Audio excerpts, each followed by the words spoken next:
Hello and welcome to another lesson on the Elizabethan England course. What were the causes of war between England and Spain? This lesson is really important, integral to the whole course, so you really need to spend some serious time on this one. Make sure you understand. And once you've done that, put loads of hard work into understanding this topic and this lesson, you'll be able to answer almost anything they ask, especially if it relates to war, relations breaking down, or for Sir Francis Drake. So just take your time with this. It's going to be quite a detailed one, quite an important one.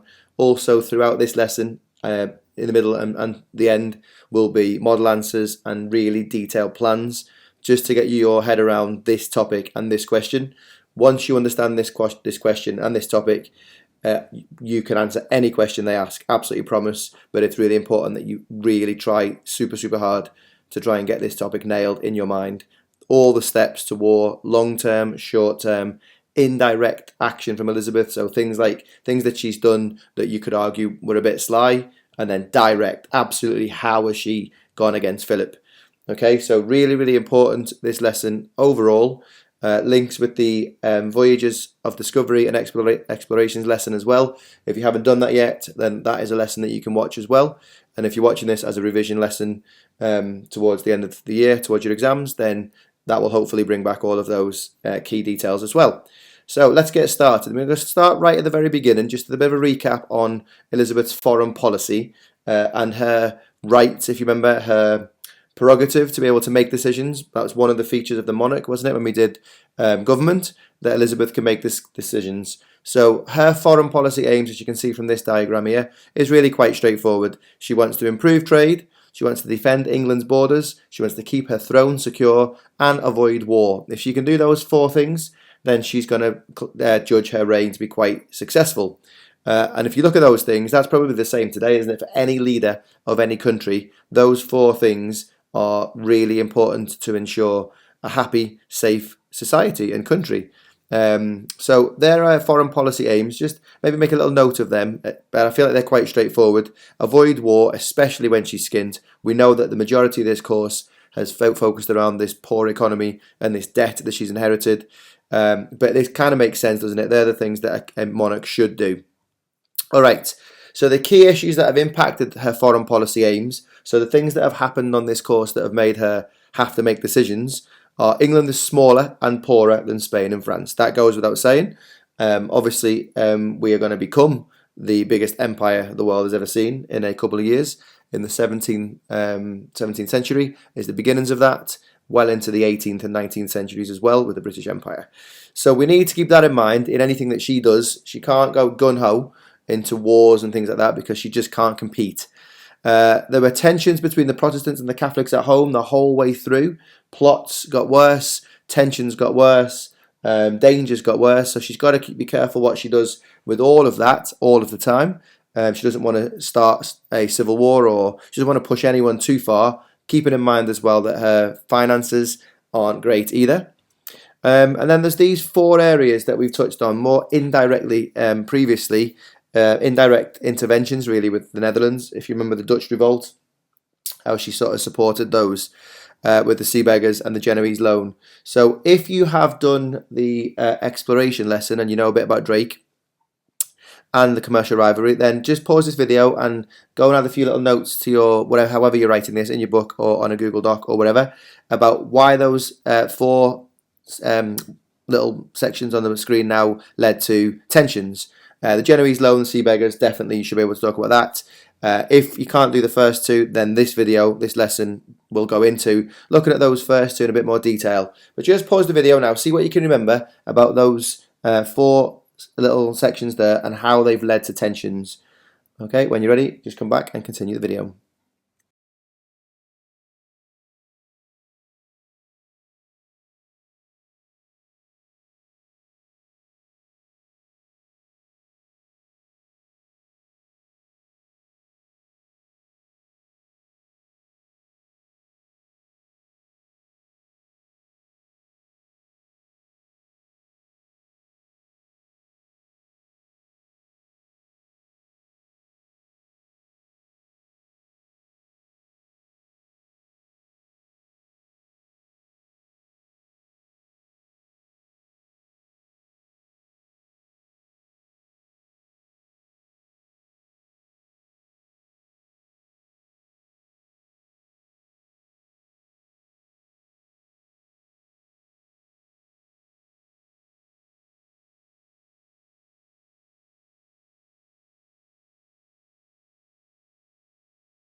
Tensions. This new world, remember, is being discovered by Christopher Columbus in 1492, the Americas. Columbus is working for Spain. However, he arguably was there first, and as you know, they claim lands, and that leads to tensions and rivalry as well. Alright, so a bit of a recap on exploration. If you haven't done it yet, then a bit of an introduction to you, so when you do look at that video, or you do that in class, you've got a bit of backstory. So we know that English merchants are exploring new trade opportunities in Hamburg, Russia, China, India, Persia and Turkey. This is just exploring the ideas of it for now, because of all that idea of having all of your eggs in one basket in Antwerp, particularly when Antwerp is controlled by the Spanish. It's sensible, isn't it, to try and look out for other markets that you can export and trade with. So that's the beginnings of the thing. And as you can see, there's nowhere near going west to the Americas in this idea. This is more going east. Okay. There's also huge profits to be made in the New World, in the Americas, like gold and silver, and also we know we're going to have cotton when the slave trade grows, tobacco, herbs, spices. All those things from the medicine course. Remember this idea of new herbs that we brought back to Britain as well. So the West, the Americas, is also proving very enticing to some English explorers and Elizabeth as well. So just to make sure you do understand, I mean, if you do understand, and you don't need to worry too much about this task, but if you would like to just take a second to pause the video and just answer in a sentence why we need to open up these trade posts, it is basically to do with Antwerp, Spanish control, and the risk to our exports. And then when you're ready, just continue the video. Also to consider in this exploration part, beginning to thinking about why the tensions are growing between England and Spain, is that Spain controls the Netherlands, as we've said. It also controls Florida, the Caribbean, Mexico, Panama, Chile and Peru. So most of the Americas, most of the New World. In order to trade in these things, as we've said previously, you need a license. This is going to, as we've said, create tensions when the English merchants or English pirates, for want of a better term, start attacking Spanish ships and also trading in the Americas without Spain's permission. It's all adding tensions, and hopefully you can understand from this first part of this lesson why tensions might have grown. So another little summary of Drake, or an introduction to Drake, if it is the first time you're hearing about him, is he brings back to England, tobacco, silver, sugar. He ignores the license laws. He trades illegally in the New World. He brings back gold and spices. So he is a bit of a hero. He's going to bring back loads of information back to England, and also loads of goods, including stealing a lot of money from Philip and the Spanish colonies. So Drake is absolutely a clear paragraph in why relations break down. Regardless of whether you've done them in the exploration lesson or you're seeing them for the first time in this lesson, you must make sure you are really confident on the actions of Drake. Alright, so let's think about who he is then and how he's significant. We know he's an English merchant and explorer. He's going to steal initially in the early 70s £40,000 of Spanish silver. He then goes on later on, as we know, to steal 400,000. So over £400,000 he's stolen. Everything he does is considered by Philip as piracy, regardless of what we think. English would call him a privateer, but he's a pirate. So he goes to the West Indies in the early 70s, and he starts to seize Spanish ships and their cargoes, as pirates would do, as you can imagine pirates would do. So very early on in the 70s, and this is around the time as well, isn't it, of the Ridolfi plot and the excommunication and things like that. So this is kind of dangerous for Elizabeth to possibly be encouraging this, but that is what happened. So you can see really long-term causes into this relationship breakdown already. Now, she does not publicly praise Drake at this point, but privately, obviously, she funds him, and she does praise him later on, as we'll see shortly. And if this is a revision, you'll know she funds him directly and knights him on his ship after he brings £400,000 home in 1580, so very public. By that point, 10 years later, clearly relations with Spain are really, really bad. So the fact that she's doing that is either crazy or she's feeling much more confident to do it. I suppose it helps, doesn't it, having an extra 400 grand to fund your war.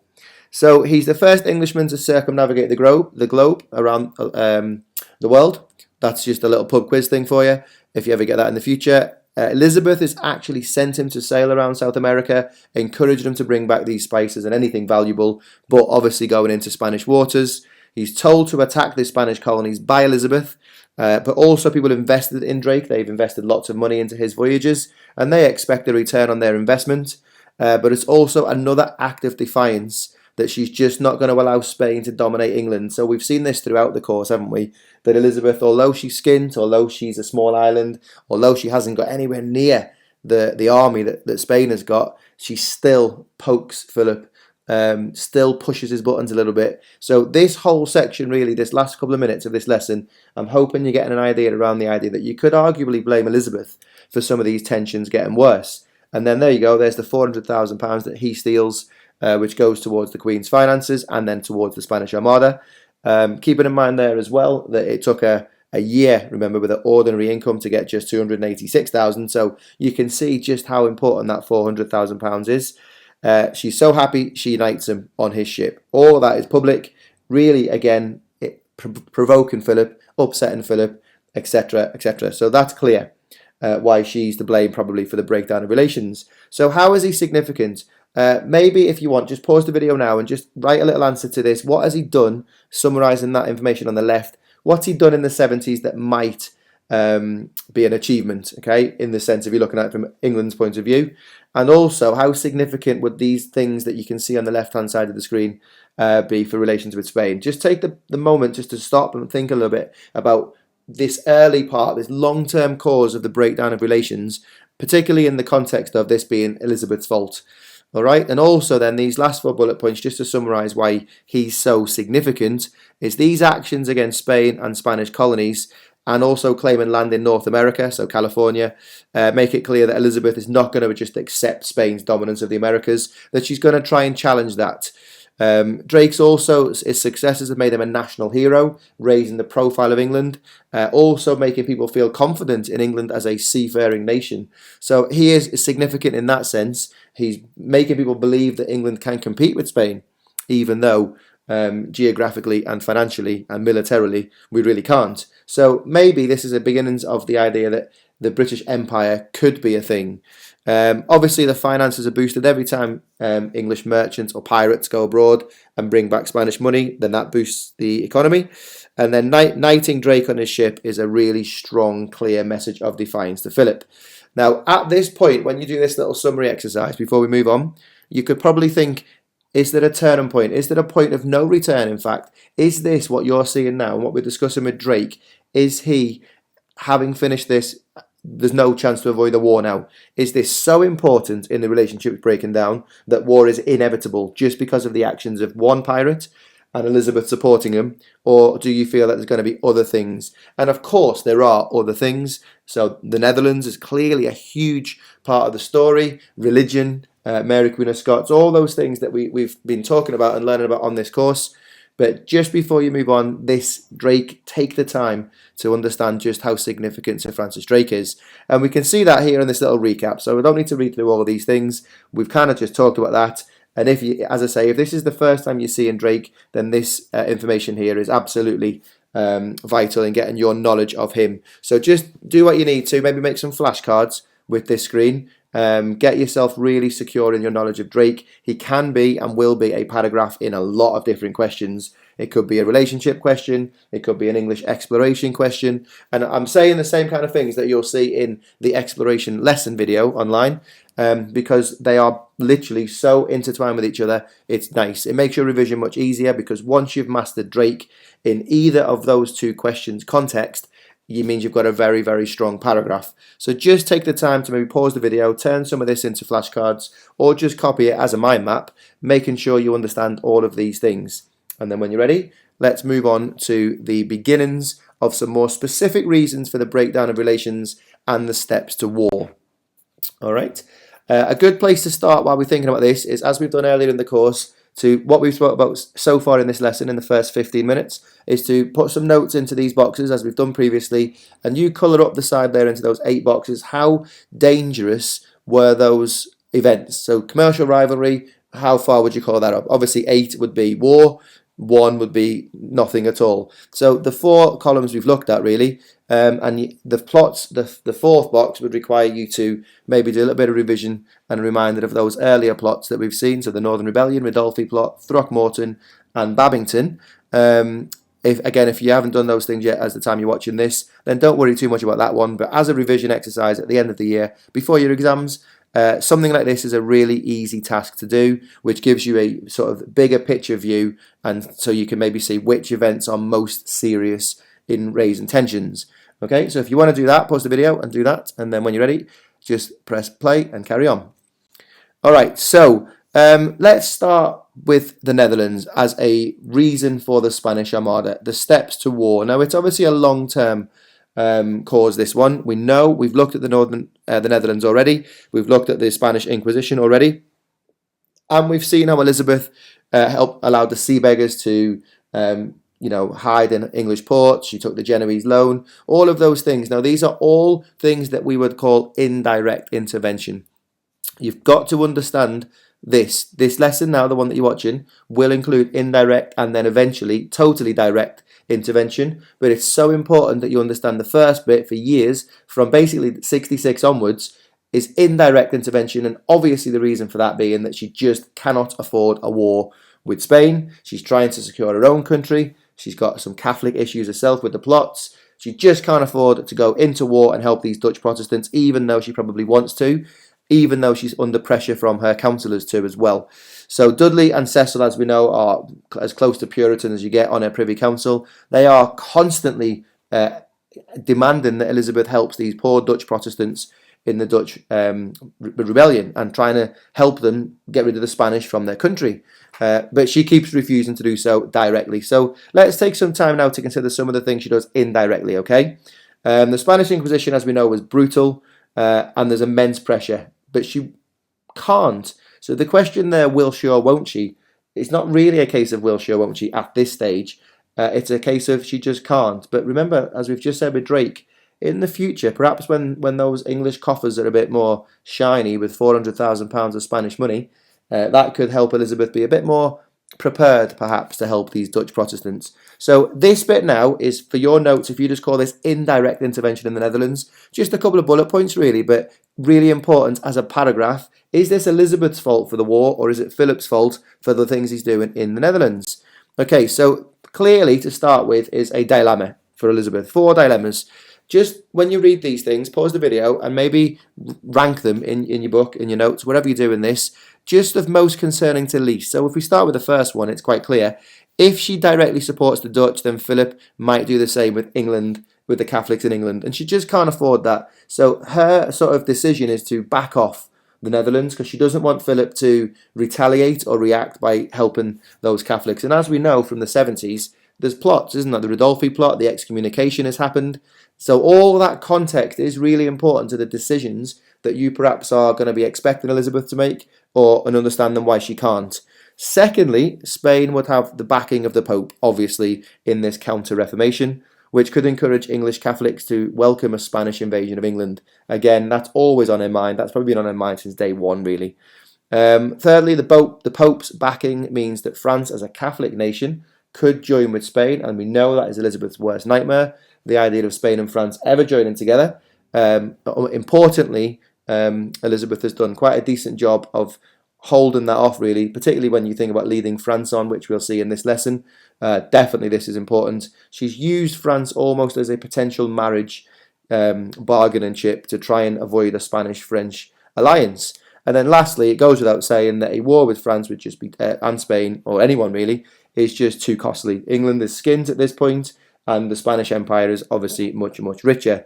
So just put them in an order of importance, really, in the sense of which is most concerning. Just a nice task just to get you thinking about the bigger picture. And then when you're ready, carry on.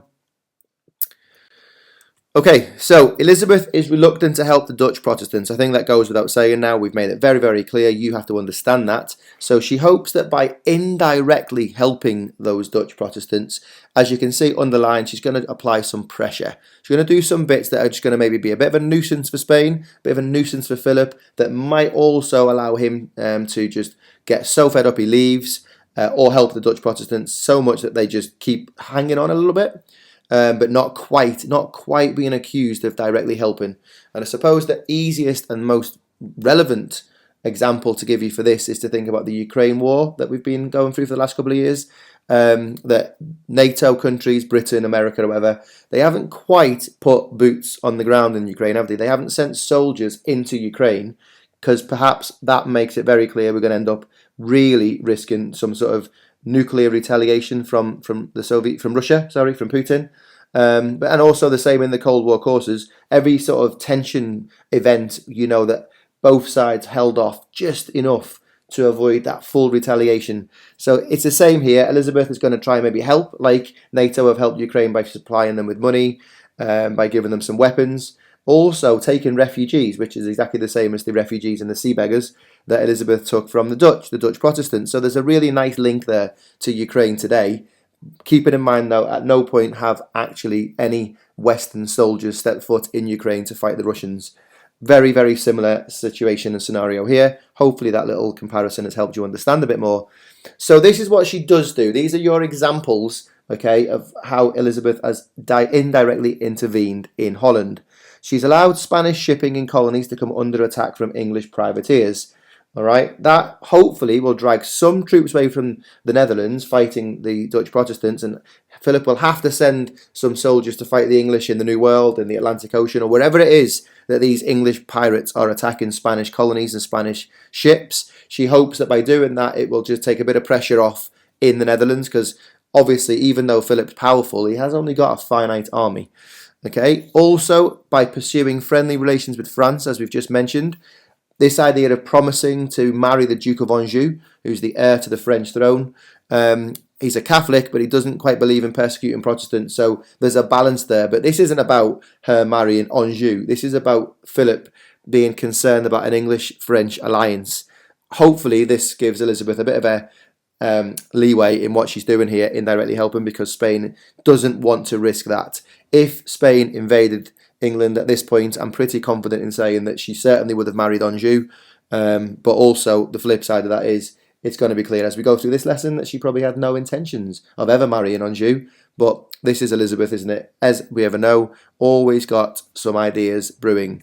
All right, she also encourages other people to fight in the Netherlands, including in this case the Duke of Anjou. She gives him £70,000. Now, again, England has not put soldiers into the Netherlands, so Philip is going to be struggling to be angry at Elizabeth here.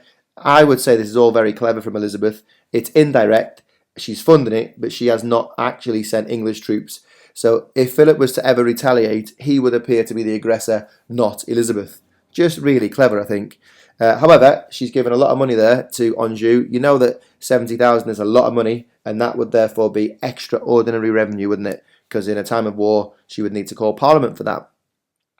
And then this one is a really nice example of something very similar to what we've talked about Ukraine.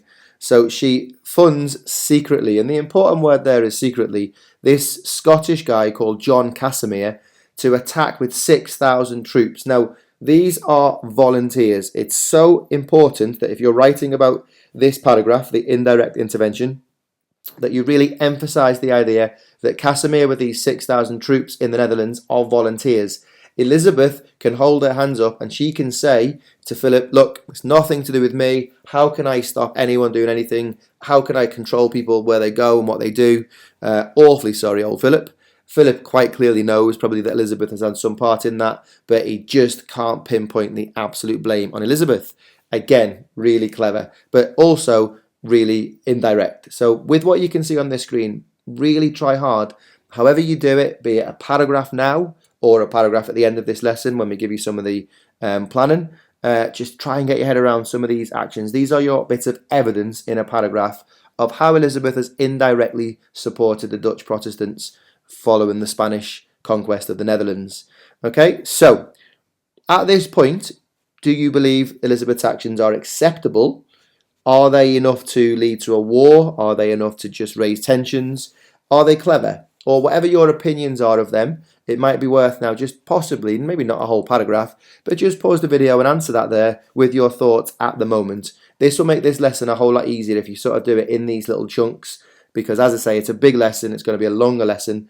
Also breaking it down into these very clear, separate little areas will help your understanding definitely of this story. Personally, I believe this has all been very, very clever. However, I can absolutely see how it might poke the bear a little bit and upset Philip. she's hoping, I suppose, that Philip is busy in Holland to try and worry about England in this, but she's definitely risking a lot.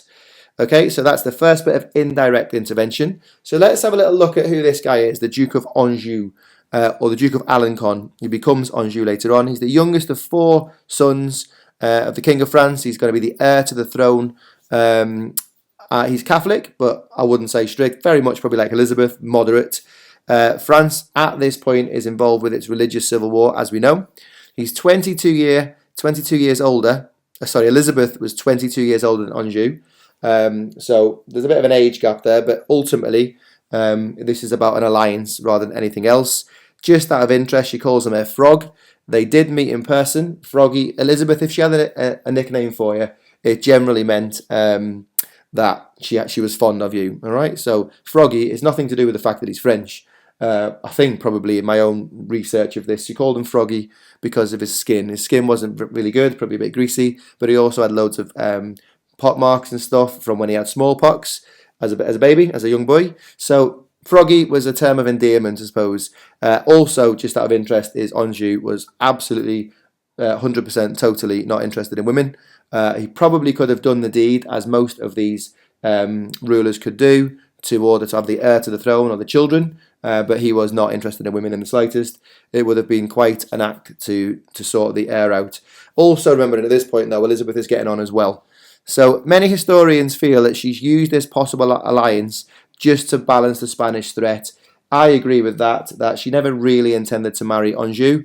It was just to try and make sure Philip didn't do anything, because he was anxious or worried that if he did, he would force Elizabeth to this French alliance, possibly similar to, I guess, the Cuba thing, where JFK's actions, because he did send the Bay of Pigs in, pushed the Cuba towards an alliance with the Soviets.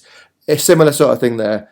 Hopefully those little links help with some revision there too. So what I'm trying to say there is that had Philip invaded England, it would have pushed England to France to join the alliance officially. Just like when Kennedy did invade in the Bay of Pigs, it absolutely did push Cuba towards the Soviet Union. So Philip was tentative in this, and I feel like it worked because he never quite invaded England, because he was worried about this English-French potential. All right, so the Spanish Fury, another thing now that is going to will bring another extra element to our story in this relationship breakdown. Now, the Spanish Fury of 1576, you might think is going to be about England, but it isn't.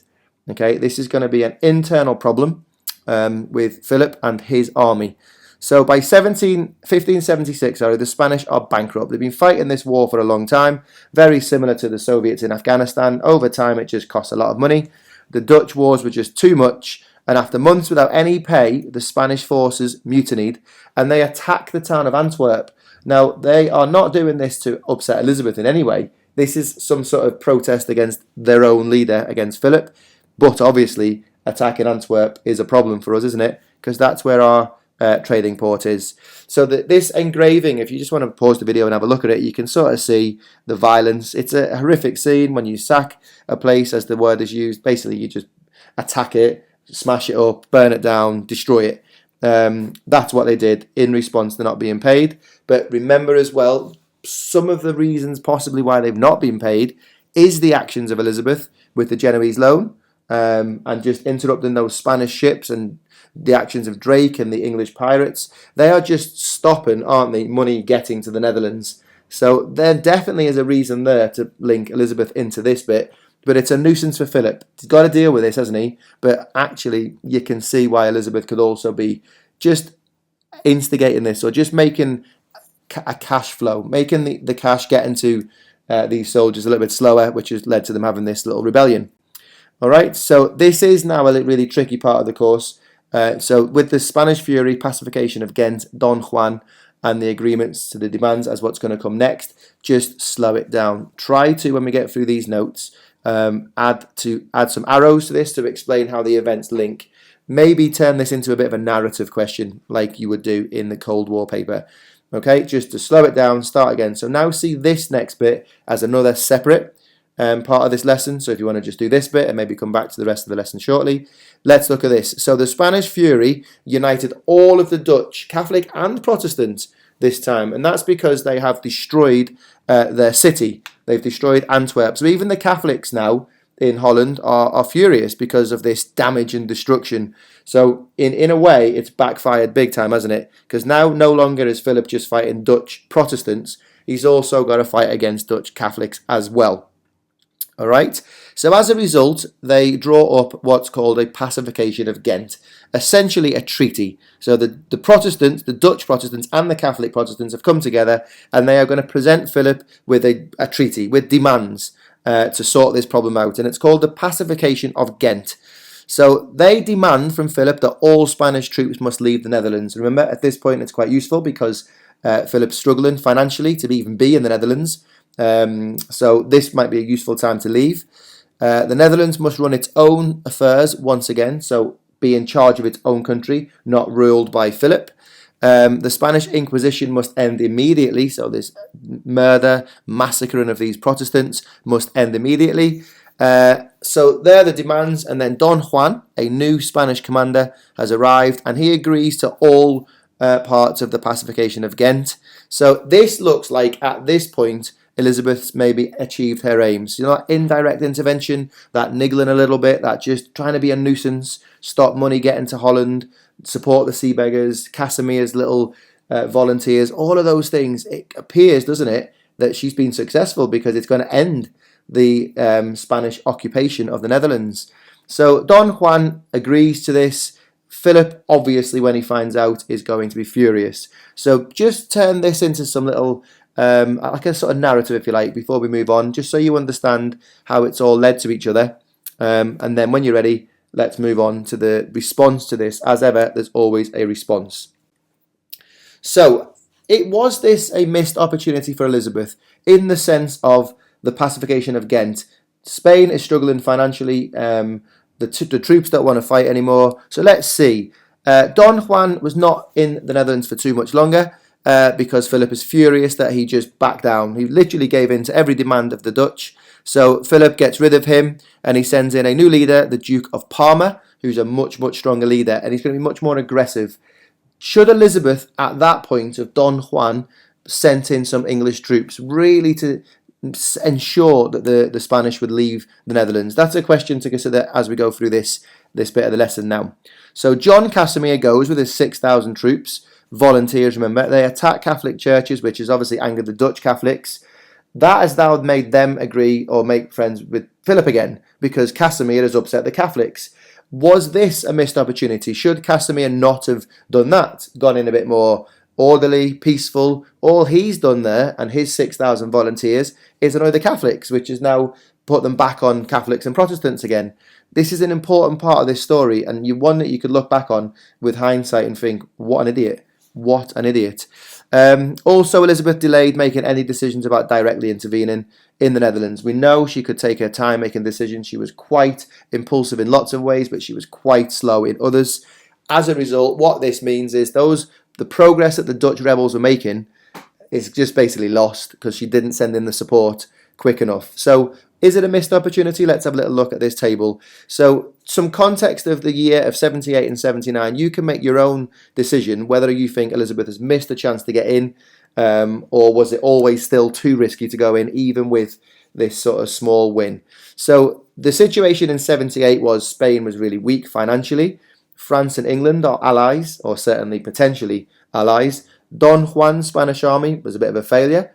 The Protestant and Catholic Dutch were together, united under their leader, William of Orange, and the Duke of Anjou, or Alencon, led this army in the Netherlands when they were funded by Elizabeth. In 1578, was that the time Elizabeth should have sent in a full force to get rid of the Spanish? That's up to you to decide, okay? Don't forget the context, though, of everything else we've talked about with the Catholic threats, Catholic plots at home, and the excommunication and all those things. So 1 year later, let's have a look. Spain is still financially weak. France and England are still allies. However, the Duke of Parma has replaced Don Juan. Spain began beating the Dutch again, so the Spanish have got a much stronger hold again. Similar, I guess, to the Hungarian uprising and response, where Khrushchev had a much stronger grip of Hungary. And then the southern Dutch Catholic provinces, they made peace with the Spanish, thanks to John Casimir. And then the Duke of Anjou, or Alencon, has withdrawn from the Netherlands. So just 1 year and the entire context has changed in the Netherlands. It seems now in 1579 that Elizabeth really cannot directly intervene in Holland. Maybe she should have in 1578. It's just an interesting way to just pause a little bit. Although we're learning to try and write exam answers, aren't we?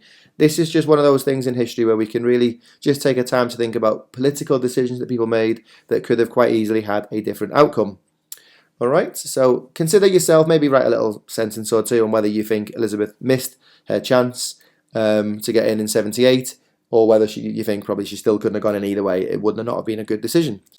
All right, so by 1580, so back to our sort of journey towards the Armada, Spanish fortunes have been restored, both financially and in terms of control.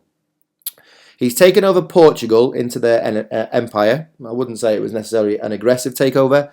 Very much like England and Scotland, they are kind of very much culturally the same, different language and stuff, but they're bordering each other. They've also taken all of Portugal's colonies, which has made the Spanish even stronger than ever, and their navy especially with these Portuguese ships. Elizabeth was even more reluctant now to directly help the Dutch, again giving Anjou this money so that his French army can go in, but once again Anjou fails in the Netherlands because Philip, under the Duke of Parma, is much stronger. So let's think about this interpretation and see if you agree with this. Remember, as a practice for paper 3 in the Germany paper, the view of interpretation 2 is, I can tell this because it says. So what is the view of this interpretation relating to, I suppose, Elizabeth and the Netherlands? It says, nothing Elizabeth had done had contributed towards a successful resolution in the Netherlands. In line with English interests, instead, she'd managed to upset Spain without earning the trust of the Netherlands and the Protestants in the Netherlands. The unhappy prospect of a complete Spanish victory loomed. So what is the view? What is this interpretation about Elizabeth's indirect intervention so far? Successful or not? I feel personally, and hopefully you agree, that it's quite clearly saying Elizabeth has failed in her indirect intervention so far. If anything, her actions have essentially maybe made it more likely that Spain is going to win. See if you agree with that or not, and if you do, just think about why, and then move on to the rest of this lesson. So we get to 1584, a massive turning point in Anglo-Spanish relations. So everything we've said so far in this lesson is about long-term causes. Now we're still 4 years away from the Armada, which is in 1588, but this year is going to be critical for 2 reasons, 2 significant deaths.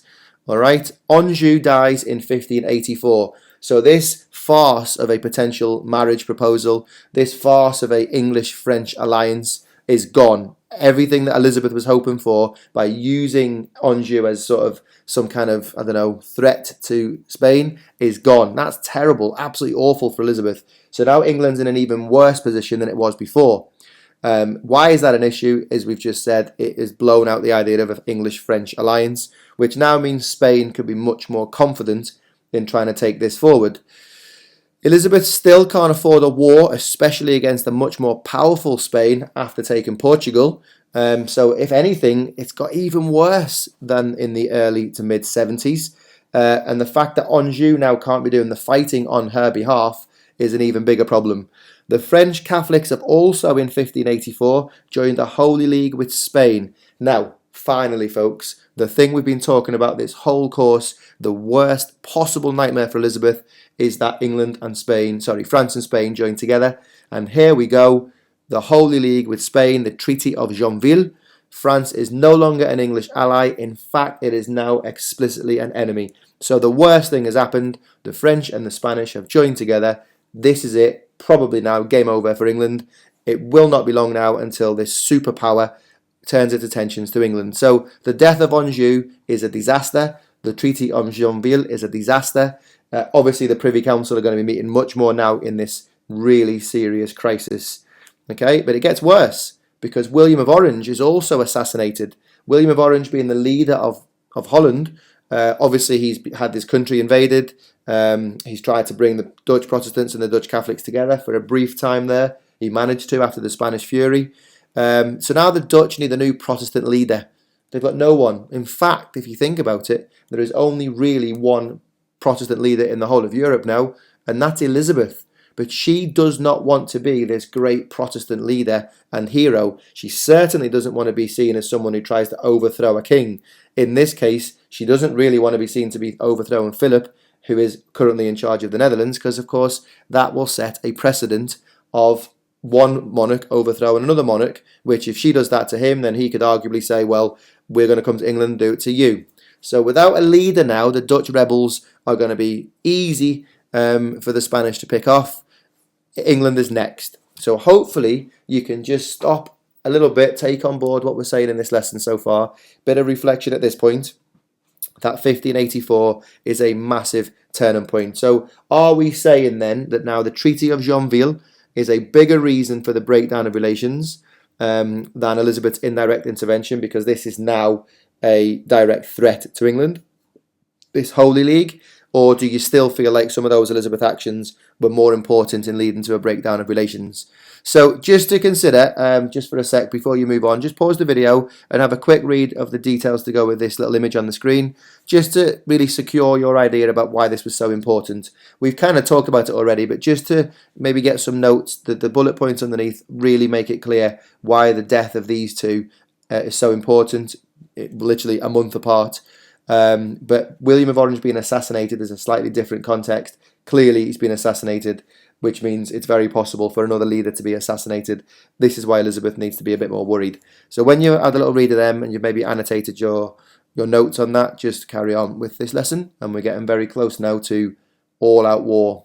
Okay, so the worst thing we've said, as we've said, is France and Spain joining together in the Treaty of Joinville. Elizabeth is going to respond decisively, for once decisively, as we'll see now. Okay, before we do introduce that, once again, just take your time to make your note into these 4 boxes, colouring up the side again. How serious are these events in relations breaking down or steps to war?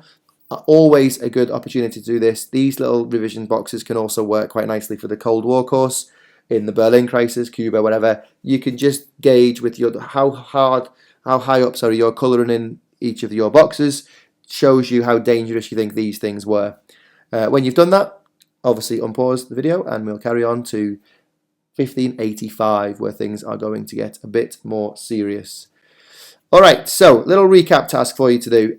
On your copy of these, if you're doing this from Google Classroom and you've missed a lesson, you'll have the documents. If not, just write them down in however you're doing this as you watch this video. So all of the events that have happened in the last decade or so, good idea for you to do, just to stop and get your big picture again, step back from the whole event and understand what's going on. Look at all of the events that we can see from 70 to 88 and just put an E or a P next to each of these events, whether you think Elizabeth is to blame for the tensions rising or if you think Philip is. And if you don't think it's either of them, so something neutral, put an N. By doing this little activity, what you'll see is there are going to be loads of examples, and you may see that there's loads of things that you think are Elizabeth's fault, which might go some way to helping you come up with your judgment in the 16 marker, or you might even think that even though Elizabeth might have a few more things that's to blame for, the things that Philip does are bigger or more serious, those kinds of things. So this is a really useful way to get to grips with the big picture and just start thinking about who's to blame. When you've done that, as always, just come back to the video and press play. Alright, so the Treaty of Joinville in 1584, the outbreak of war. Allegedly, probably you could say this is the trigger. This is the Archduke Franz Ferdinand moment. France and Spain sign this treaty, as we've said. Philip promises to help against the French Protestants. The significance of this treaty is absolutely that France and Spain have joined forces against all Protestants. The Counter-Reformation has now got a massive, powerful ally. The Pope is loving it. Philip's loving it. England and Elizabeth is definitely not loving it. So now does she sit back and wait? She's tried to avoid war with Spain at all costs since the very beginning, since 1558 when she became queen. Everything she's done has been to avoid a war with Spain because she can't afford it. Now, just to keep in mind, Sir Francis Drake in 1580 has brought home £400,000. So there's definitely a little bit extra money in the kitty now for Elizabeth to make a decision. But as you can see from the image, really, the Treaty of Joinville, they're not wasting any time in getting into France and all of the Protestants around Europe, absolutely massacring them. So with that scene, and then the pressure coming from the Privy Council, I'm sure you can imagine there's going to be a reaction from Elizabeth. So a bad year. French, Anjou dead. William of Orange assassinated. Treaty of Joinville. Nice little image on the screen, dead easy, just to make sure you're happy with this. 1584. Now, the year earlier, if you remember, in big picture, the Throckmorton plot had just happened, although it was unsuccessful. It was a reminder, wasn't it, again, of the potential of the Guise family, so from France. Now they've officially joined with Spain. Elizabeth really should be concerned. Okay, so the Privy Council have said to Elizabeth, enough is enough. Dawdling and indirectly helping and all these years of not doing anything, you can't anymore. We have to now directly intervene. They can understand why, cost, army, all of it. But after the Treaty of Joinville, it's absolutely clear that this is going to lead to something more important. So this is a conversation on the screen that you can imagine Elizabeth and Dudley perhaps having.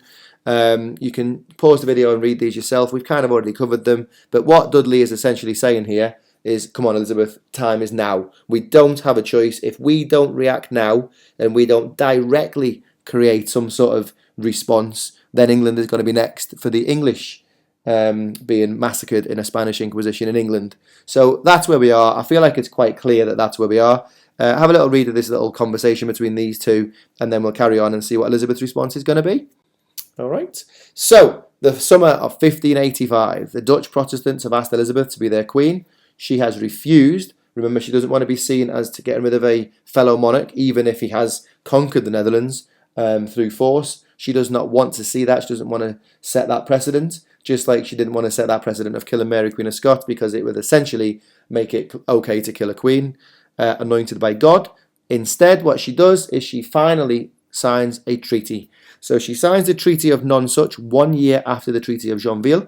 This little coin on the screen you can see is a commemoration of the treaty where she's going to support the Dutch Protestants. So she has now officially and now directly agreed to help the Dutch Protestants. It only took nearly 30 years, but here we are, okay? You realise, you understand why she couldn't, but after the Treaty of Joinville, is it clear that she's got nothing to lose? She's got to do it because it seems that inevitable the Spanish will be invading very, very soon. So here's the information about the Treaty of Nonsuch that you need to get your head around, and it is absolutely, it will be expected in an exam question that you refer to the Treaty of Nonsuch as the first direct intervention in the Netherlands to help these Dutch Protestants. So she's going to send an army of 7,400 troops, led by Robert Dudley, the Earl of Leicester, a special friend. England is now officially at war with Spain, officially. No more sort of messing around the edges, no more indirectly supporting sea beggars, refugees, no more volunteers. She is now officially at war. She also, as part of the Treaty of Nonsuch, sends Sir Francis Drake to raid these Spanish colonies, just to try and disrupt Philip's flow of money, which she's tried previously, but now she really needs that to happen, so that his resources are limited in his war with England. But of course, by her signing this treaty, it's made Philip furious. He's told the Pope that now he is coming to England in response to this, which, if you just think about it, if we take a sec to think, is a bit rich, really, isn't it? He signed the Treaty of Joinville with France, threatening to come to England, and then because Elizabeth signs this treaty in response, he has a problem. This is politics, isn't it? A bit of that tit-for-tat stuff that we saw a lot of in the Cold War course.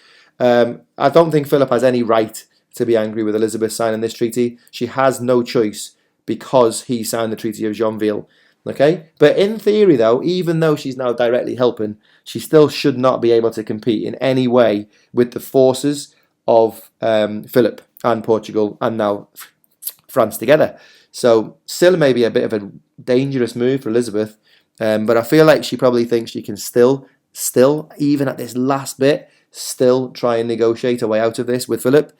So we'll see what happens next, okay? So these 7,400 troops have gone into the Netherlands to deal with this. So here's a question to think about. Should the Dutch be freed completely from Spanish control? This would essentially look like Elizabeth has overthrown Philip. Or should the Netherlands remain Spanish-controlled but free to govern themselves? Obviously, there are pros and cons of each of those. So maybe pause the video and just write pros and cons of both of those scenarios. The cons, when you're ready, we'll discuss it, and then the pros when you come back. So hopefully, in your thoughts on that, the cons would be quite simple. We've still got a Spanish force really close to England, could just hop over the water at any point. We've still got a Catholic force in Europe. Still, Antwerp is still under some sort of control or threat. The pros of that would be I suppose Philip's gone, Spain's gone from being close, basically the opposite of what we've just said. But Elizabeth tells Dudley under no circumstances should he take control of the Netherlands, should he take over, should he declare Elizabeth as queen. Just absolutely no. She's hoping, again, that by sending these troops in, Philip's going to think that she's quite serious. Hopefully he doesn't really want a war either. And the idea being that the Netherlands hopefully will sort itself out. So she tells Dudley to not do those things, but obviously things don't always go to plan, and they certainly don't go to plan in this case. So in the Netherlands, Dudley fails. The only success that he has while he's over there in the Netherlands is he takes the port of Ostend. This is important later. It's really deep water, so he manages to stop the Spanish taking the port of Ostend, which when the Spanish Armada comes in a couple of years' time, and just for your knowledge going forward, this is going to prove absolutely costly for the Spanish defeat. They didn't have deep waters that they could have anchored during the weather, so indirectly and by accident almost, the only real success that Dudley had while he was in the Netherlands is going to prove quite useful for England later on. Overall, though, Dudley's performance in the Netherlands was a disaster, a total failure. He fails for all sorts of reasons. However, he fails, I think, by design. I want you to just consider that for a minute, that Elizabeth does this on purpose. She does not give him enough men on purpose or supplies to take over Holland, because she doesn't want to take over Holland, remember. She doesn't want to be the saviour Protestant leader, and she doesn't want to get rid of a monarch who's currently ruling. Whether she agrees why he's ruling or not, she doesn't want it. So she never gives Dudley quite enough funds and men to do it. So of course he's going to fail, because I feel like she definitely did not want to win. She just wanted to put some pressure on. She never fully backed the rebels. She's still, even at this last minute, even with the Treaty of Joinville, hoping to negotiate with Spain. And of course the Dutch aren't happy with this lack of commitment. This is again really similar, isn't it, to the Hungarian uprising, when they expected the Americans to get in and help. Possibly even the Ukrainians feeling a little bit let down during this war that we've been living through recently. So they're not happy with this lack of commitment, so they start to turn on England a little bit, and they start to turn on Dudley. And in fact, as a bit of evidence for that, 2 English officers defect. They hand over to the Dutch. They change sides just because of the lack of support from England. So Dudley and his relations between the Dutch leaders and everything, it's just a disaster. It's a total disaster. He did claim the Netherlands in the name of Elizabeth as the new queen, and she was furious, obviously. So overall, the direct intervention was utterly useless. I don't know if it's made things worse, because, to be honest, by the time of Joinville and nonsuch, can it get any worse? But it certainly hasn't helped England at all. So, question for you before we move on to bring a bit of a close to this lesson. How important was Elizabeth's choices in the Netherlands in leading to war? Do you feel like her direct intervention has led to the Spanish War, the Armada that is inevitable? Do you feel it was more Philip's actions? Just try and get your head around this a little bit as we start thinking about who is to blame for this war. All right, don't forget Mary Queen of Scots is hanging on around here too. She's clearly a reason. She's going to be killed in 87, eventually, by Elizabeth, remember. Is that a cause of the war? Arguably, I don't think it is. I feel like the Armada was coming anyway after the Treaty of Joinville. However, you could almost say it would motivate an avenge mission. Maybe Philip is going to avenge the death of Mary Queen of Scots. So it's more motivated to fight. All in all, though, we're now starting to see a really clear step to war. We're getting close to the inevitable, to the no turning back moment. So, with that said, let's see if there is another event that we can discuss leading us to the Armada. With this next event, the singeing of the king's beard. So, probably a separate note, a separate paragraph, however you're doing it, the singeing of the king's beard. So, the Dutch revolt, the English intervention has been a disaster. So all really Elizabeth's got left is some sort of scheme, some sort of tactic. As we know, she's very good at this. She sends Sir Francis Drake to do a little deed for her. Now, as we know from our previous lessons, Drake is a thorn in Philip's side, has been for years, stolen well over £400,000 of his money in gold and silver. Philip is furious, hates Drake, is angry at the idea that Elizabeth knighted Drake publicly, after he stole all that money. But Elizabeth isn't quite finished with Drake just yet. So she sends Drake to a place called Cadiz, which is in the south of Spain, where he has been building his Armada. So this Armada of all these ships have been being built since 1586, which sort of is what I'm saying about why I don't think Mary Queen of Scots is a direct cause of the war or the Armada, because he was building this before Elizabeth killed her. So in preparation for invading England, it's imagine a big massive sort of load of construction of ships, a big massive port. In March 1587, Drake sneaks in somehow, sails down to Cadiz and attacks the Spanish navy in Cadiz. All right, this is the Spanish most important naval port.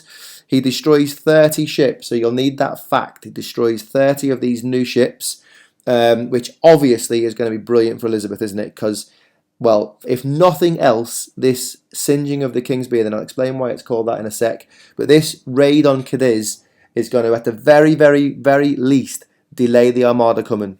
That gives Elizabeth a little bit of time to perhaps try and build some sort of defence or try and get some sort of plan. So by Drake going in there and destroying 30 ships is definitely a good thing.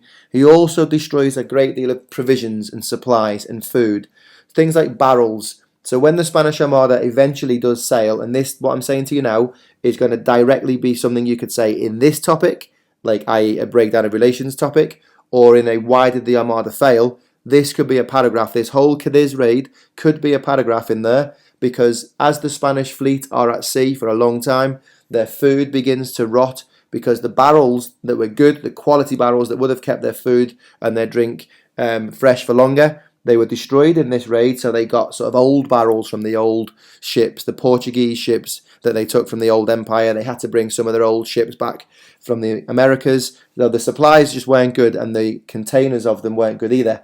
So overall, maybe I can't really say it's by design because I don't suppose Elizabeth knew when the Armada was going to come exactly, but Drake's raid on Cadiz has definitely played a really big part in England winning or Spain losing. He then attacks Portugal and other Spanish colonies, which leads to Spain having to stop their Armada preparation to then go and fight against Drake. So again, all this is really doing is buying time for Elizabeth to try and prepare some sort of defence. And this basically helped delay the inevitable invasion by 1 year. So there's loads of things in this slide now that you're looking at that you need to get your head around. Obviously, have a little practice of a features question. Describe 2 features of the raid on Cadiz. That's nice and easy. Obviously, in real life, in your exam, you'd only be asked to do 2 features, but just do 2. Have a practice of 2 of them. But the reason why we call this the singeing of the King's beard as an attack is because Drake physically, I suppose, got so close to Philip that he was so close he was metaphorically able to just burn Philip's beard. It's a metaphor. It's a sort of, just trying to show that he got really close to getting to Philip. Singed his beard, obviously didn't cause any more damage to Philip, but he's bought Elizabeth a year. So 1 year, 30 ships destroyed, is going to buy Elizabeth a little bit of time. So again, whether this is a cause of the war or not, it's definitely going to be a nice bit of evidence for you to say how it's Elizabeth's fault for relations breaking down, because again, Philip is furious with this attack. It's again cost him lots of money. It's going to cost him loads of money to recover and then start rebuilding again. And as it goes, he ends up having to bring loads of ships over from the Americas, from South America. He has to borrow loads of Portuguese ships. So when the Armada does come in a year's time, it isn't this shiny new fleet that I think he was hoping for, and with that there are some problems, but we'll get into that when we do the Armada lesson. Okay, so that's the singeing of the King's beard. That's generally this lesson, all of the details in leading to war, but let's consider the exam of this now. So the next lesson after this obviously will be the Armada, but just take your time in this lesson. So it's been an hour so far with content, or whatever how you're breaking this down. Maybe start this next bit after having a break or shortly to look at the exam technique of this question. So the possible questions that you could talk about, if this was a 12 marker, it might say something like, explain why war broke out between England and Spain in 1585. Your bullet points might be something along the lines of indirect intervention. It could be Treaty of Joinville, could be the Treaty of Nonsuch.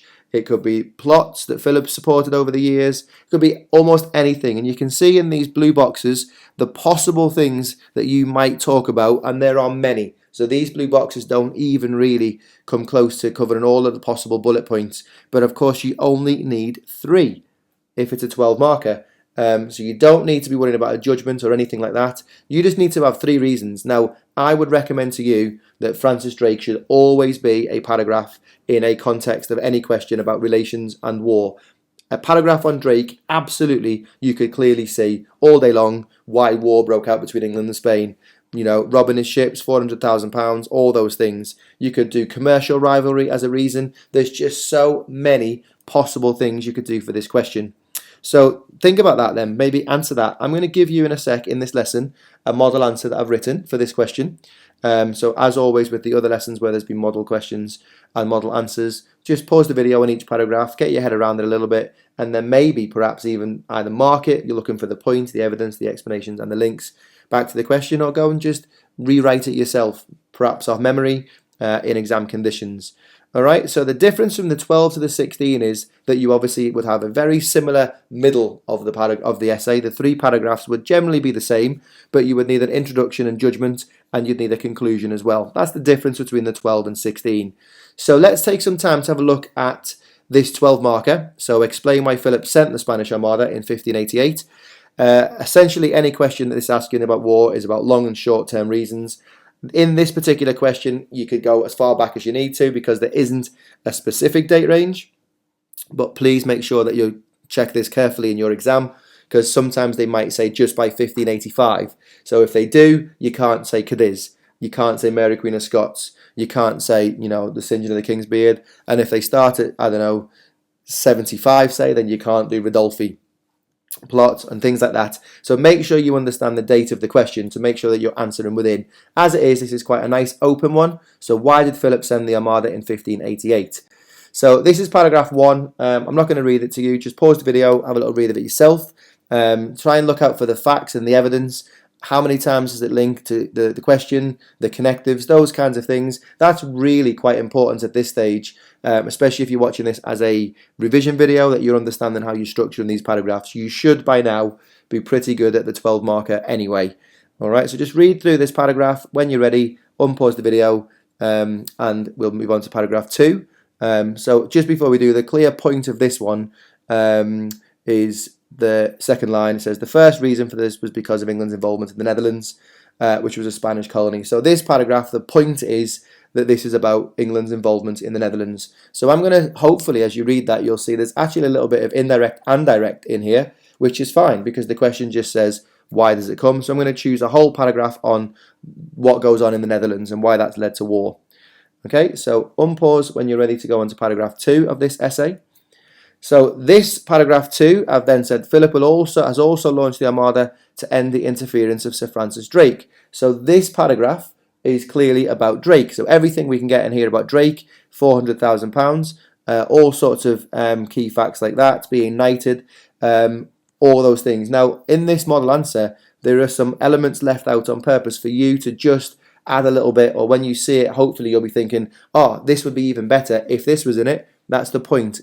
Okay, you can't ever write a perfect answer in exam conditions, but straight away I can see from this, you might want to be looking for things like £400,000 or things like that, okay? Or so the actions of Drake, Cadiz, perhaps, all sorts of things. But remember, you do only have about 17, 18 minutes for this, so you can't include everything, but we need to make sure we get at least 3 facts. And this paragraph could definitely be improved. Maybe go away and have a go and see if you can improve it yourself. All right, and then the third paragraph for this model answer, it says, another reason why Philip launched the Armada was because of religion. So essentially this paragraph is going to be the counter-Reformation idea that Philip is going to try and make England Catholic again, blah, blah, blah, blah, blah. You could also have included maybe the plots, Philip supported the plots, I don't know. There's lots of things, but just as a 12 marker, remember this is quite a positive answer in the sense of it's not asking you for a judgment, it's not asking you to compare, it's just asking you for 3 reasons why there was a war in 1588. Now, in these things here, we could talk again about the Treaty of Joinville. That has led to the Armada because that led to Elizabeth signing nonsuch. She wouldn't have done nonsuch if they hadn't done Joinville and things like that. However, that's taken us ever so slightly into the 16 marker. This is much, much easier. Okay, so read the third paragraph, maybe go ahead and rewrite this 12 marker now, maybe even copy it, but improve it. And if you do, obviously hand that in to be marked, especially if it's in your practice question booklets, or if you don't have those, just write the answer and see if you can make it better. Mark it out of 12, see if you can spot things that are good, is there enough connectives, those kinds of things. Just a really good revision exercise. Okay, when you're happy with that, we'll have a little moving on and see what this might look like as a 16 marker. Okay, so unpause when you're ready and we'll see. So the difference in this between a 12 and a 16 is, as I've said, it's quite positive. This led to, due to, because of, consequently, but the 16 marker is going to ask for agreement or disagreement to a particular statement. All right, that requires analysis of each factor and some comparison. It's going to say one thing was the biggest reason for leading to a war, not just asking you in the 12, why did the war happen? It's going to say X was most important for the war, do you agree? But again, remember that your 3 paragraphs, generally, your knowledge of this now is going to be useful no matter what. It just depends slightly on the language that you choose when comparing. So you would say things like, this was significant, or on the contrary, or without X leading to Y wouldn't have happened. That's the difference in the 12 and 16 in the language, okay? So please with this now, I know it sounds like a lot of exam talk, and it is, but if you can get the content of this question nailed, scripted in your mind, understood really, really, really well, honestly, you'll be able to answer almost any question relating to the start of the war or the steps to the war, or a breakdown of relationships, okay? So just take the time. It's really worth this video, maybe watching this part of it a couple of times. Make sure your knowledge is spot on. In this case, we're going to have a little look at a plan for the decline in Anglo-Spanish relations in the years 1569. So basically that's from the Northern Rebellion right up to 85 in this case. Was caused by Elizabeth. It's blaming Elizabeth. So you're going to obviously have to consider in this essay reasons why Elizabeth's to blame and reasons for other people to be to blame, either Philip or the Pope, etc. So the bullet points that they're offering is Drake, essentially Drake. Remember, if we can get a really strong Drake paragraph, you can see this question is a bit different from a causes of the war one, but there's Drake again. So a really strong Drake paragraph. And then again, the Netherlands is a really, really clear and easy paragraph, be it indirect or direct. Just the Netherlands is a paragraph. Is that Elizabeth or is it somebody else? Is it Philip's fault for invading the Netherlands, killing the Spanish Protestants? You know, you could argue that's Philip's fault. So just take a bit of time to read the exam tip on this one. But just remember, this topic is so worth now getting your head around it so strongly that when we get in this exam, if they ask you anything about relations or war, you're good. You've got your 3 paragraphs nailed if it's a 12 or a 16. Just obviously making sure you've got your judgment sorted. Okay, so really, hopefully you're going to be quite happy to think about this question next. In essence, we've got our 3 paragraphs sorted. The only thing you need to be thinking about is being a bit more analytical. And remember, this is really detailed, what's about to come up. I'm going to give you a plan. We're going to talk through lots of different things you could say. And then it'll be a really good exercise for you to actually answer this question. All right, so here's the question and a bit of a plan. So there's a conclusion here, all right, or some information about your conclusion. We've got a scale here, and as always, we want you to try and be saying, when there's things like a scale, how far do you agree, be it in this question or in the medicine paper, generally try and agree to a larger or lesser extent. Never say total, because that doesn't give you the opportunity to then do the other side. But in your conclusion for this one, try to be evaluating why the examples that you've chose that have led to the decline in relations have had more of a role. Why are they more important than others, perhaps? For example, although Philip worried about Spanish forces so close to England, that was more of her own worry. Although Elizabeth worried, that should be. That was more of her own concern. Elizabeth actually directly attacked Philip by telling Drake to. So just having troops in Holland, Philip never said he was going to send them. That was just Elizabeth's paranoia, whereas Elizabeth has directly actually attacked Philip by telling Drake to go and do that. Or things like Elizabeth had been niggling Philip for years. So over time, Elizabeth's done lots of little things, but it's been lots of little things, whereas Philip's things in the terms of Joinville was a big thing. So those are the kind of considerations that you need to be thinking about when analysing this. So have a little look at the little plan in here, the little guidance for this question. And then this table, these 2 sides, all I'm giving you here now is just a plan. So you can pause the video once you look at all these things and consider that all of these things are what you could possibly say. So in a paragraph or paragraphs that would support the statement, so agree with the statement that this was Elizabeth's fault, any of those things there in your paragraphs. Just 2 of them. I really encourage you to do Drake. Now you can see the first 2 bullet points would essentially be in a Drake paragraph, but earlier in this video, in this lesson, we've done a 12-mark model answer, and the Drake paragraph, although hopefully you've improved it, is good enough for the detail of that. So that would be 1 paragraph. You then might say, furthermore. So another example to, if you agree with that, if you do agree with a larger extent, you're going to have 2 Elizabeths, aren't you? And 1 something else perhaps. So 2 paragraphs that does argue Elizabeth was to blame, and the alternative paragraph that it was Philip or the Pope or something like that. If you disagree with that question, then you're going to pick 2 paragraphs on the other side and 1 to blame Elizabeth. But just please take your time before you think about this question, because we'd like you to answer it. Look at the 2 sides. This would be like a plan that you do. And remember, as always with these things, you cannot talk about all of it. So a lot of you get quite stressed about how to include everything in exam questions. You just can't sometimes. So you need to be getting really confident on things that you do want to talk about. So for a disagree point here, I would have a paragraph on all of the plots. Just try and get as much as you can in about all of the plots, because it's 68 to 85, isn't it? So you can definitely get Northern Rebellion, Throckmorton, Ridolfi and Babington. You can get them in there. And it doesn't have to be perfect, because you're clearly going to get your 3 facts. So when you're ready, we are going to move on from this, when you're starting to see this as a plan, to an actual really structured guidance in how to structure the essay. And then once we go through that bit, obviously pause the video and make your final part of this to go ahead and answer the question. So here's a possible paragraph style with our points, bit of evidence, explanation, back to the question. It's not perfect really, but it will hopefully give you a bit of an idea into how it might look. In this case, a Drake paragraph. So pause it, have a little read of that, and when you're ready, move on to it more detailed feedback. So a structure for the whole essay could look something like this.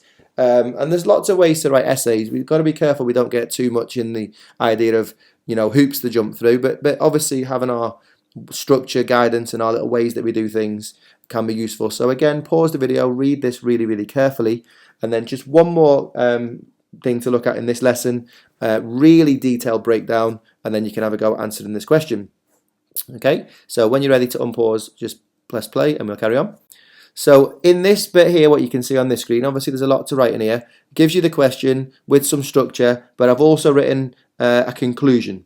All right, now it's probably more than you would probably be able to do in exam times to write something as detailed as this, but I've just written this in the hope that you can see where I've used some analytical language, I've done some comparison, I've tried to say, although this happened, this was more important. So just have a little read of that as a conclusion generally, and you want to be trying to get somewhere like that in your conclusion. It's the most important part of the essay really, especially the 16 marker, which is the differentiation between the 12 marker. And also remember, we say try and make sure that this question gets the 30 minutes really that it needs to do, because it's obviously half the paper in marks, but also if you run out of time on a 4 marker, then we can live with that. But the conclusion is really important. So have a quick read again of the structure of this, some of the suggestions that we say to do, and have a little read of that conclusion. And then when you're ready, move on to the last bit of today's lesson, which will be, again, two sides of things you could choose to talk about. So when you're ready, just press play and we will finish off this lesson. Okay, so again, similar to the earlier slide in a bit more detail, here's possible facts that you could talk about if you agree that Elizabeth's to blame, or if you disagree. These are your paragraphs, okay? These are the things that you could talk about. Careful to note here as well, when we talk about the Genoese loan, don't get confused with the Genoese loan and the £400,000. They're 2 different events, different times. Genoese loan is in the 60s. And Drake stealing £400,000 is by 50 and 80. Just don't do that. But you can see there's feedback in this to give you guidance on what to do and what to say. Again, pause the video. Think about everything we've said in this lesson. Hopefully you've made loads of notes and you've got loads of very clear things. Now, at the very least, these paragraphs that you can see on the screen have summarised everything we've talked about in this lesson, that you can hopefully then add to some detail if needs be. But once again, just to keep going on about this, because I can't say it enough or reiterate enough, for such a difficult topic, for such a difficult question, if we can nail this in your head and get really strong answers in your head, I've got no fear for this being a question in the exam. All right. There's far more in this lesson than you will ever need, but it's important that you can really be confident. Is Elizabeth to blame or is it Philip to blame? Okay.